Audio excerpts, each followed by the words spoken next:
तो बरेली में बहुत आशीर्वाद हमें मिला हमारे संगीत का, सबका। सर, आज जो आपका कार्यक्रम हुआ है तुलसी स्थल में, क्या बताना चाहेंगे? बहुत अच्छा कार्यक्रम रहा है। नहीं, अच्छा कार्यक्रम हम लोग को क्या, हमें तो भगवान का आशीर्वाद, कलाकारों को ऐसा लगता है कि कहीं न कहीं से कुछ मिल जाए। देखिए, पैसा तो सारी उम्र कमाते हैं, लेकिन ऐसे स्थानों पे हमें संगीत के लिए कुछ न कुछ प्रसाद मिल जाता है, जिसके वजह से हम लोग और मेहनत करते हैं और सीखने की कोशिश करते हैं। तो आज भी बरेली आके यहाँ तुलसी स्थल पे बजा के हमें बनारस और वृंदावन का आनंद आया। यहाँ की ऑडियंस कमाल, मतलब बिल्कुल शांत बैठी हुई है, तो वो देख के बहुत आनंद आया, बहुत मजा आया। संगीत के लिए काफी सारे लोग प्रयास करते हैं कि वो संगीत की दुनिया में खो जाएं, तो ऐसे लोगों के लिए आपका क्या संदेश है? बरेली में भी काफी सारे नहीं, मेन है संगीत का क्या है कि आप खूब रियाज करें। जो संगीत करते हैं अक्सर सोचते हैं कि बहुत जल्दी हम बॉलीवुड गाए या बॉलीवुड के, एक्चुअली क्लासिकल का जो विस्तार होता है, जो क्लासिकल की जो पहचान है या क्लासिकल की जो शुरुआत है, वो करेंगे तो कामयाबी मिलेगी। और खूब रियाज करें। कोई कंप्यूटर इंस्ट्रूमेंट नहीं आ रहा है। सिंथेसाइजर के बारे में कहते कहते लोग यही पूछते कि वेस्टर्न खा रहा है हम लोग का। हिंदुस्तानी शास्त्रीय संगीत पूरे वर्ल्ड में नंबर 1 है। इंडियन कल्चर के हिसाब से देखा जाए तो हमारा संगीत पूरे दुनिया में सबसे ऊपर है।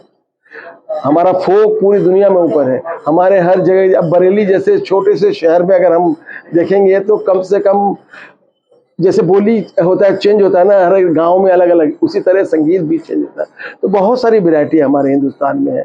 तो संगीत तो कभी भी हमारा डाउन नहीं हो सकता है, हमेशा अप रहेगा। कोई भी चीज़ आ जाए, इलेक्ट्रॉनिक कुछ भी आ जाए, लेकिन हमारी जो शास्त्रीय संगीत है, फोक संगीत है, वो हमेशा अमर रहेगा। तो शास्त्रीय संगीत जो है, क्या लगता है कि आजकल के टाइम में, आजकल के समय में जैसे रैप वाले जो सॉन्ग है ज़्यादा आते जा रहे हैं? नहीं, देखिए, मैं आपकी बात समझ रहा हूँ कि जैसे फिल्मी सॉन्ग होता है उसमें ज़्यादा दिखाते हैं। आप बताइए, जो फिल्मी सॉन्ग इंडियन आइडल या दूसरे में आते हैं, बच्चे बड़े खुश होकर आते, गवाते हैं, उसके बाद वो बच्चे कहाँ जाते हैं? हिंदुस्तानी संगीत में आप देखिए ना, महान गायक, महान इंस्ट्रूमेंट प्लेयर, वो क्या है, भारत रत्न सबको मिला। देखिए, पंडित रविशंकर जी, उस्ताद बिस्मिल्लाह खां साहब, लता जी, ये सभी लोग, जो पंडित भीमसेन जोशी जी, कैसे कैसे महान कलाकार हुए हैं। अगर फिल्मी गाना गा गा के कहाँ हुए? लता जी तो चलिए सरस्वती की पुत्री थी, वो तो उनको तो हर तरह का फन उनका अच्छा था। वो फिल्मी की वजह से नहीं इतनी मशहूर हुई है। देखा जाए तो उनके अंदर सब कुछ भरा हुआ था, ईश्वर ने उनको दिया इसका। तो लता जी के बारे में तो हम कुछ नहीं कह सकते हैं, लेकिन शास्त्रीय संगीत के बारे में कह सकते हैं कि जो शास्त्रीय संगीत करता है वो हमेशा कामयाब होता है। ये देखिए, जो तुलसी स्थल है, ये भारत का जो संगीतकार हैं, सबसे बड़े संगीतकार हैं, तुलसी जिनका नाम है, उनका तपोस्थली है ये। तो हमारे लिए तो बहुत पवित्र भूमि है, पवित्र स्थल है। और आज महान बांसुरी वादक प्रसन्ना जी को आपने सुना, तबला वादक अभिषेक मिश्रा जी को आपने देखा। तो ये हम सब लोग बरेली वाले बहुत भाग्यशाली हैं कि हम सब लोगों को, इन लोगों का सानिध्य, और वो भी तुलसी स्थल पर मिला। ऐसे बड़े भाग्य का दिन और बड़ा दिन क्या हो सकता है। ये एक बहुत प्रतीक्षित कार्यक्रम था, इसको महंत जी ने हमसे कहा था कि कजरी महोत्सव में इस प्रकार का बांसुरी वादन कार्यक्रम होना चाहिए ठाकुर जी के चरणों में।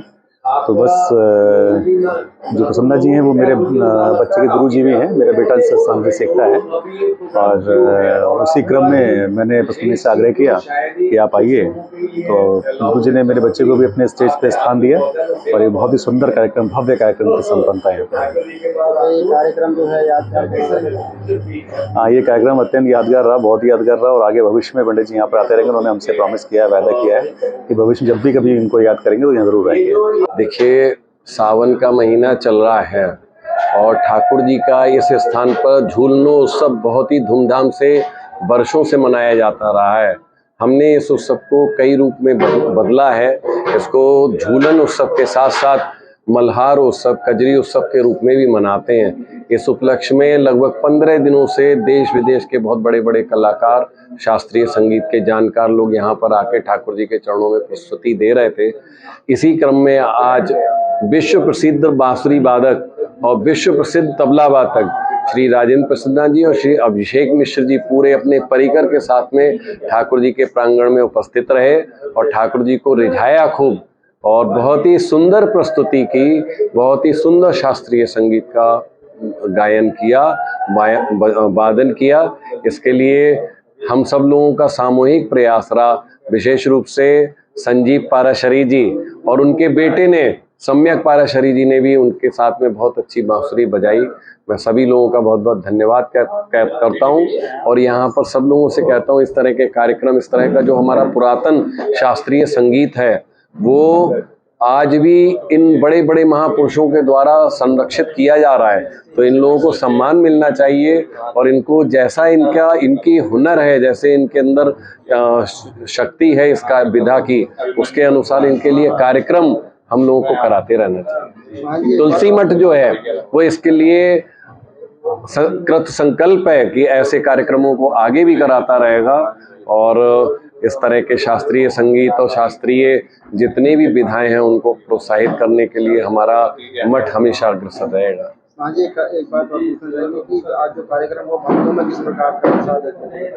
जी, भक्तों में यहाँ पर जो प्रांगण था वो पूरा भरा हुआ था और विशेष चीज ये है कि यहाँ पर जितना भी प्रांगण था वो सब इंटेलेक्चुअल्स जो शास्त्रीय संगीत और अच्छी विधाओं के जानकार थे, वो पूरे लोग दूर दूर से आस पड़ोस के जितने शहर थे वहाँ से इकट्ठे हुए थे, क्योंकि इतने अद्भुत कलाकार यहाँ पर मौजूद थे। तो उनको सुनने के लिए सब उत्साहित थे और बहुत लोगों के अंदर उत्साह था। यहाँ तक कि लोगों की प्यास भी नहीं बुझी, गायक की भी प्यास नहीं बुझी और सुनने वालों की भी नहीं बुझी। तो इस कार्यक्रम को हम लोग आगे आने वाले समय में बहुत जल्दी और रिपीट करने वाले हैं। अभी महाराज जी आगे तुलसी स्थल में क्या क्या प्रोग्राम होने? जी, तुलसी स्थल में प्रायः सभी जितने भी धार्मिक उत्सव होते हैं वो होते रहते हैं और सामाजिक सामंजस्य के लिए भी यहाँ पर बहुत सारे कार्य होते रहते हैं। तो अभी जन्माष्टमी का उत्सव है, अन्नकूट महोत्सव है, हनुमान जयंती है, दीपावली है, गोपाष्टमी है, ऐसे ही बहुत सारे उत्सव यहाँ पर होते रहते हैं। इसके अलावा भी समाज से जुड़ी हुए जितने भी क्रियाकलाप हैं, अच्छे संस्कार लोगों को मिले, सामाजिक दायित्व जो हम लोगों का है उसके प्रति जागरूक रहते हैं और उस तरह के कार्यक्रम यहाँ पर, चाहे चिकित्सीय कुछ ज्ञान देना हो, चाहे लोगों को मॉरल नैतिक ज्ञान देना हो, उसके लिए यहाँ पर सेशन लगते रहते हैं। योग शिक्षा के लिए और अन्य बहुत सारे गौ पालन के लिए, गौ संवर्धन के लिए ऐसे कार्य यहाँ पर चल रहे हैं और आगे भी और इस तरह के कार्यक्रम चलते रहेंगे।